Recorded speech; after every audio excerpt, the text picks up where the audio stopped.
आज आपण महाराष्ट्र सरकारचा 24 नोव्हेंबर 2022चा अत्यंत महत्त्वाचा शासन निर्णय समजून घेणार आहोत, जो थेट प्रत्येक फ्लॅट धारकाच्या हक्काशी संबंधित आहे. सरकारने 2021 मध्ये इलेक्ट्रिक वाहन धोरण जाहीर केलं आणि उद्देश स्पष्ट होता की राज्यात इलेक्ट्रिक वाहनांचा वापर वाढावा. पण एक मोठी अडचण होती. अशा वाहनांचं सुमारे 80% चार्जिंग घरच्या घरी होतं आणि जर सोसायटीनं ना हरकत प्रमाणपत्र NOC दिलं नाही तर लोक वाहन घेण्यास तयार होत नव्हते. म्हणूनच हा शासन निर्णय काढण्यात आला आणि त्यात स्पष्ट नमूद केलं आहे की इलेक्ट्रिक वाहनासाठी चार्जर बसवणं ही परवानगीमुक्त प्रक्रिया आहे. म्हणजे यासाठी वेगळी विशेष परवानगी लागत नाही आणि सोसायटीचं काम फक्त ना हरकत प्रमाणपत्र देणं इतकंच आहे. सगळ्यात महत्त्वाची गोष्ट म्हणजे अर्ज दिल्यानंतर सोसायटीनं 7 दिवसांच्या आत ना हरकत प्रमाणपत्र देणं बंधनकारक आहे. त्यामुळे आम्ही बैठकीत ठरवू, सर्वसाधारण सभेत मांडू अशा कारणांनी अर्ज अडकवता येत नाही.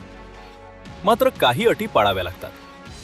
चार्जर बसवताना मुख्य विद्युत निरीक्षकांनी दिलेल्या सुरक्षितता नियमांचं पालन करणं आवश्यक आहे. वायरिंग किंवा बांधकामामुळे सोसायटीचा देखावा बिघडता कामा नये आणि सर्व खर्च, वीज भार वाढवणं, यंत्र बसवणं व इतर काम हा पूर्णपणे फ्लॅट धारकानेच करायचा आहे.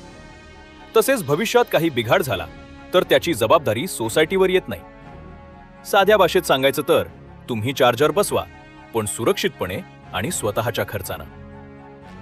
आता एक मोठा गैरसमज लोकांमध्ये आहे की सोसायटीनं परवानगी दिली नाही तर चार्जर बसवता येत नाही किंवा सर्वसाधारण सभेची मंजुरी लागते किंवा समिती निर्णय घेते. हे पूर्णपणे चुकीचं आहे. कारण समितीचं काम निर्णय घेणं नसून फक्त नियम पाळले जात आहेत का ते पाहणं आहे. जर तुम्ही योग्य अर्ज दिला आणि नियम पाळले तरीही सोसायटी ना हरकत प्रमाणपत्र देत नसेल तर ते तुमचा कायदेशीर हक्क अडवत आहेत आणि तुमची बाजू मजबूत होते. या निर्णयात पुढे असंही सांगितलं आहे की नियम मोडल्यास सोसायटी प्रमाणपत्र रद्द करू शकते, पण त्यासाठी आधी नोटीस द्यावी लागते आणि 7 दिवसांची संधी द्यावी लागते. थेट रद्द करता येत नाही. प्रत्यक्षात काय घडतं? अनेक सोसायटींना हा निर्णय माहिती नसतो किंवा माहिती असूनही ते दुर्लक्ष करतात. पण कायदा अगदी स्पष्ट आहे की सोसायटी तुमचा हक्क अडवू शकत नाही.